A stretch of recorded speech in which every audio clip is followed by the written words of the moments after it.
നമ്മുടെ ഭക്ഷണശീലം തനി പ്രകൃതി വിരുദ്ധമായി തീരുന്നുണ്ട്. മാംസാഹാരത്തിന്റെയും ബേക്കിംഗ് ഫുഡുകളുടെയും അതിപ്രസരം, പ്രകൃതിപരമായ പച്ചക്കറികളുടെയും പഴങ്ങളുടെയും അഭാവം. മനുഷ്യൻ പ്രകൃതിക്ക് വിധേയമായിട്ടാണ് ജീവിക്കേണ്ടത്. അല്ലെങ്കിൽ പ്രകൃതി അതിൻ്റെ വികൃതിയും തിരിച്ചു ചെയ്യും.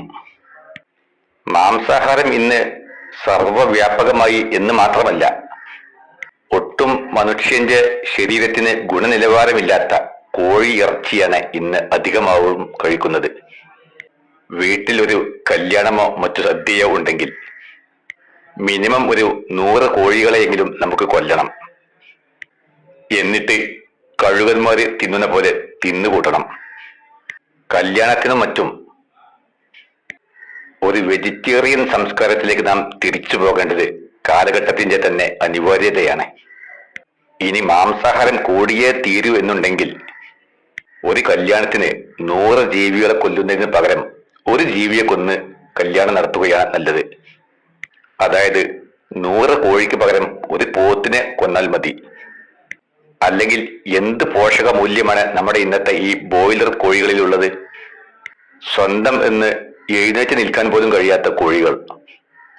ആ കോഴി എന്തിനാണ് ഭൂലോകത്ത് പിറന്നത്, എന്തിനാണ് ജീവിക്കുന്നതെന്ന് കോഴിക്ക് പോലും അറിയില്ല.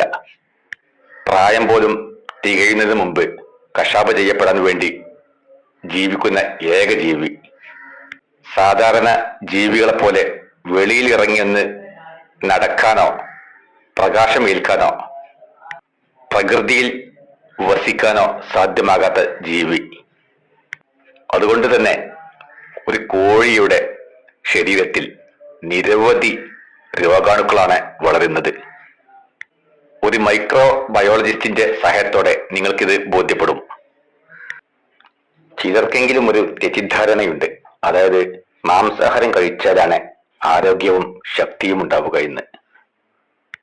അങ്ങനെയാണെങ്കിൽ മാംസാഹാരം മാത്രം കഴിക്കുന്ന പൂച്ചക്ക് ജീവിതത്തിൽ ഒരിക്കലും മാംസാഹാരം കഴിക്കാത്ത കുരങ്ങിനേക്കാൾ ആരോഗ്യവും ശക്തിയും ഉണ്ടാകേണ്ടതല്ലേ? ഇനി പറയുക, പൂച്ചക്കാണോ കുരങ്ങനാണോ ശക്തിയുള്ളത്? തെങ്ങിൻ മുകളിൽ കയറി തേങ്ങ സ്വയം പറിച്ച് പൊളിച്ച് കഴിക്കുന്ന കുരങ്ങ്. പക്ഷേ നിത്യവും മാംസാഹാരം മാത്രം കഴിക്കുന്ന പൂച്ചയ്ക്ക് എന്തിനാണ് കഴിയുന്നത്? പിന്നെ സ്വന്തം കാലിൽ ഒന്ന് എണീറ്റ് നിൽക്കാൻ പോലും കഴിയാത്ത ഈ ബ്രോയിലർ കോഴികളെ തിന്നതുകൊണ്ട് എന്ത് ആരോഗ്യമാണ്, എന്ത് ശക്തിയാണ്, എന്ത് എനർജിയാണ് മനുഷ്യന് നേടാനാവുക? എന്ന് മാത്രമല്ല, കല്യാണ സദ്യകളിലേക്കും മറ്റു ഹോട്ടലുകളിലേക്കും കോഴിമാംസം നൽകുന്ന വ്യാപാരികൾ ആ കൂട്ടത്തിൽ ചത്തുപോയ കോഴികളെ പോലും തോല് പൊളിച്ച് കഷ്ണം വെട്ടി നൽകുന്നുണ്ട് എന്നുള്ളത് യാഥാർത്ഥ്യമാണ്. നല്ലത് മാത്രം കഴിക്കാവൂ എന്ന് കണിശ നിർബന്ധമുള്ള ഇസ്ലാം മതത്തിൽ മുസ്ലിങ്ങൾ എങ്ങനെയാണ് ഈ മാംസാഹാരം കഴിക്കുക? തീർത്തും ഹറാമായ ഭക്ഷണമാണ് ഇന്നത്തെ മിക്ക മാംസാഹാരങ്ങളും. പേരിന് ഹലാൽ ഫുഡ് എന്ന് എഴുതിയത് കൊണ്ട് ഹലാലാവുകയില്ല, അത് ഹറാമാണ്. കോഴിമാംസം കഴിക്കുന്ന അല്ലെങ്കിൽ കല്യാണ സദ്യകളിലും മറ്റും പങ്കെടുക്കുന്ന എല്ലാവരും നിരവധി തവണ ചത്ത കോഴിമാംസം തിന്നവർ തന്നെയാണ്.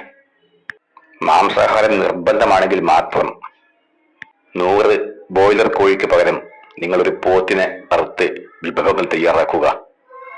അല്ലെങ്കിൽ പരമാവധി മാംസാഹാരം ഒഴിവാക്കി സസ്യാഹാരത്തിലേക്ക് മടങ്ങുക.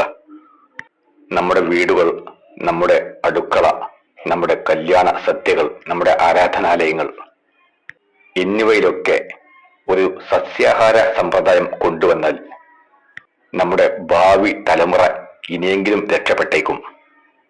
ഇന്നത്തെ നമ്മുടെ പുതിയ തലമുറയ്ക്ക് ബോയിലർ കോഴികളുടെ ആരോഗ്യം മാത്രമേ ഉള്ളൂ. സ്വന്തമായി ഒന്ന് ഓടാനോ ചാടാനോ കഴിയാത്ത പുതിയ കുട്ടികൾ, ഒന്ന് വീണു പോകുമ്പോഴൊക്കെ എല്ലൊടിഞ്ഞു പോകുന്ന പുതിയ കുട്ടികൾ, പച്ചക്കറികളിൽ നിന്നും പഴങ്ങളിൽ നിന്നും മനുഷ്യന് ലഭിക്കേണ്ട പോഷകങ്ങൾ ലഭ്യമാകാത്ത പുതിയ തലമുറ, ഇവരിൽ നിന്ന് ഇനി പ്രത്യുൽപാദനം വഴി ഉണ്ടാവുന്ന പുതിയ തലമുറയ്ക്ക് എത്രത്തോളം ആരോഗ്യകരമായി ജീവിക്കാനാവും എന്ന് വളരെ ഭയത്തോടെ ചിന്തിക്കേണ്ടതാണ്.